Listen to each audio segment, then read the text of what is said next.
Assalamualaikum warahmatullahi wabarakatuh. Perkenalkan nama saya Meili Diana Agustiani dari Program Studi Psikologi Fakultas Ilmu Sosial dan Ilmu Budaya Universitas Trunojoyo Madura. Di sini saya akan menjelaskan macam-macam ideologi guna untuk memenuhi tugas mata kuliah Pancasila yang diampu oleh Ibu Desi Puspitasari, Sarjana Sastra, Magister Pendidikan. Yang pertama ada ideologi komunisme. Komunisme secara bahasa berarti paham kebersamaan. Sebagai satu istilah dari pergerakan yang lahir di Prancis, ia diambil dari bahasa Prancis yaitu komun, satu makna dengan kata common dalam bahasa Inggris. Akar katanya dari bahasa Latin yaitu common yang artinya publik, bersama, umum atau universal. Komunisme adalah sebuah paham atau ideologi yang menekankan kepemilikan bersama atas alat-alat produksi seperti tanah, tenaga kerja, dan modal, sehingga terbentuk masyarakat yang makmur, di mana setiap orang dianggap sama tanpa ada perbedaan kelas. Dalam negara yang menganut sistem pemerintahan komunisme, setiap individu patuh kepada kehendak partai, negara, dan bangsa. Orang-orang yang menganut ideologi komunisme disebut dengan komunis. Berikut ini adalah ciri-ciri dari komunisme. Untuk ciri-ciri komunisme yang pertama yaitu distribusi pendapatan sesuai dengan kebutuhan, yang kedua tanpa kelas, yang ketiga melemahkan negara, yang keempat produktivitas sangat tinggi sehingga kehidupan makmur dan sejahtera, yang kelima kesadaran sosial yang tinggi, yang keenam persamaan semakin besar tapi tidak ada persamaan absolut, yang ketujuh ekonomi terpimpin, yang kedelapan sifatnya ateis artinya tidak mengimani adanya Tuhan, yang kesembilan kurang menghargai manusia sebagai individu, yang kesepuluh doktrin komunis salah satunya the permanent continuous revolution atau revolusi terus-menerus. Yang ke-11 menganut sistem politik satu partai, yaitu Partai Komunis yang pada dasarnya tidak menghormati HAM. Selanjutnya ada ideologi liberalisme. Liberalisme berakar pada kata Latin yaitu liber, artinya bebas.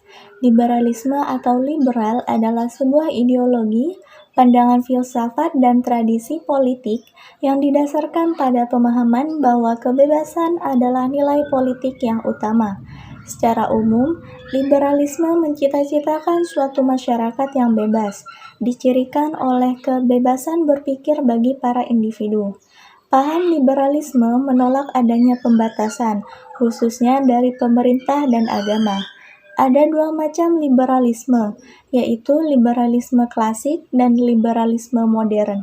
Liberalisme klasik muncul pada awal abad ke-16, sedangkan liberalisme modern mulai muncul sejak abad ke-20. Berikut ini adalah ciri-ciri liberalisme. Yang pertama yaitu menjamin kemerdekaan dan kebebasan berekspresi setiap individu. Yang kedua, persaingan ekonomi dijalankan oleh golongan swasta. Yang ketiga, setiap individu berhak menganut maupun tidak menganut agama. Yang keempat, kekuasaan politik berdasarkan suara dominan. Yang kelima, negara tidak ikut campur urusan pribadi warga negaranya. Dan yang keenam, solidaritas sosial tidak berkembang karena tumbuhnya persaingan bebas. Selanjutnya ada ideologi sosialisme. Secara etimologi, istilah sosialisme atau dalam bahasa Inggris disebut dengan istilah sosialisme. Berasal dari bahasa Prancis yaitu sosial yang berarti kemasyarakatan. Secara historis, istilah sosialisme pertama kali muncul di Prancis sekitar tahun 1830.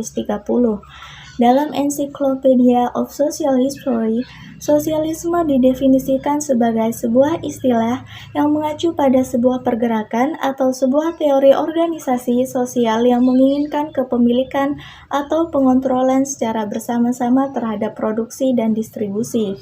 Sosialisme pertama kali muncul sebagai reaksi atas berkembangnya industrialisme dan kapitalisme pada abad 19 sampai 20. Berikut ini merupakan ciri-ciri dari sosialisme. Yang pertama, mementingkan kekuasaan daripada kepentingan negara.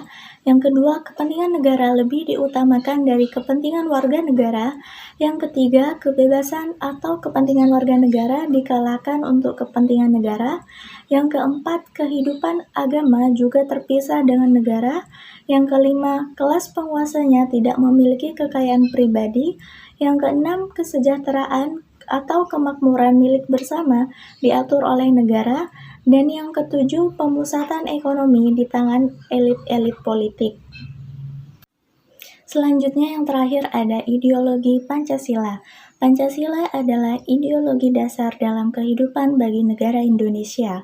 Pancasila terdiri dari dua kata dari Sanskerta, yaitu panca berarti 5 dan sila berarti prinsip atau asas. Pancasila merupakan rumusan dan pedoman kehidupan berbangsa dan bernegara bagi seluruh rakyat Indonesia. Meskipun terjadi perubahan kandungan dan urutan 5 sila Pancasila yang berlangsung dalam beberapa tahap selama masa perumusan Pancasila pada tahun 1945, pada tanggal 1 Juni diperingati sebagai hari lahirnya Pancasila. Pancasila sebagai ideologi berarti Pancasila merupakan landasan atau ide atau gagasan yang fundamental dalam proses penyelenggaraan tata pemerintahan suatu negara, mengatur bagaimana suatu sistem itu dijalankan. Kemudian, untuk ciri-ciri Pancasila yaitu yang pertama, pandangan hidup yang berakar pada kesadaran masyarakat. Yang kedua, menghargai kebebasan. Yang ketiga, ideologi politik, pedoman hidup masyarakat, bangsa, dan negara. Yang keempat, menghargai pluralitas. Yang kelima, hubungan antar warga negara dan negara seimbang. Dan yang keenam, agama erat hubungannya dengan agama. Artinya, warga negara dijamin kebebasannya untuk memilih salah satu agama yang ada dan diakui pemerintah. Berikut ini merupakan perbandingan ideologi Pancasila dengan ideologi lainnya. Yang pertama, perbandingan di bidang politik hukum. Untuk komunisme, yaitu demokrasi rakyat, berkuasa mutlak satu partai politik, hukum untuk melanggengkan komunis. Untuk liberalisme, yaitu demokrasi liberal, hukum untuk melindungi individu, mementingkan individu. Untuk sosialisme, yaitu demokrasi untuk kolektivitas, diutamakan kebersamaan, masyarakat sama dengan negara. Dan untuk Pancasila, yaitu demokrasi Pancasila, hukum untuk menjunjung tinggi keadilan dan keberadaan individu dan masyarakat. Selanjutnya, perbandingan di bidang ekonomi. Untuk komunisme, yaitu peran negara dominan demi kolektivitas atau negara, monopoli negara. Untuk liberalisme, yaitu peran negara kecil, swasta mendominasi, kapitalisme, monopolisme, persaingan bebas. Untuk sosialisme, yaitu peran negara kecil, kapitalisme, monopolisme. Dan untuk Pancasila, yaitu peran negara ada untuk tidak terjadi monopoli dan lain-lain yang merugikan rakyat. Selanjutnya, perbandingan ideologi Pancasila dengan ideologi lainnya di bidang agama. Untuk komunisme, yaitu agama harus dijauhkan dari masyarakat atau ateis. Untuk liberalisme, yaitu agama urusan pribadi, bebas beragama, artinya memilih agama atau ateis. Untuk sosialisme, yaitu agama harus mendorong berkembangnya kebersamaan, diutamakan kebersamaan. Dan untuk Pancasila, yaitu bebas memilih agama, agama harus menjiwai dalam kehidupan bermasyarakat, berbangsa, dan bernegara. Kemudian perbandingan menurut pandangan terhadap individu dan masyarakat. Untuk komunisme, yaitu individu tidak penting, masyarakat tidak penting, kolektivitas yang dibentuk negara lebih penting. Untuk liberalisme, yaitu individu lebih penting daripada masyarakat, masyarakat diabdikan bagi individu. Untuk sosialisme, yaitu masyarakat lebih penting daripada individu. Dan untuk Pancasila, yaitu individu diakui keberadaannya, Hubungan individu dan masyarakat dilandasi 3S, yaitu selaras, serasi, dan seimbang. Sekian penjelasan dari saya mengenai macam-macam ideologi serta perbandingannya. Kurang lebihnya mohon maaf. Wassalamualaikum warahmatullahi wabarakatuh.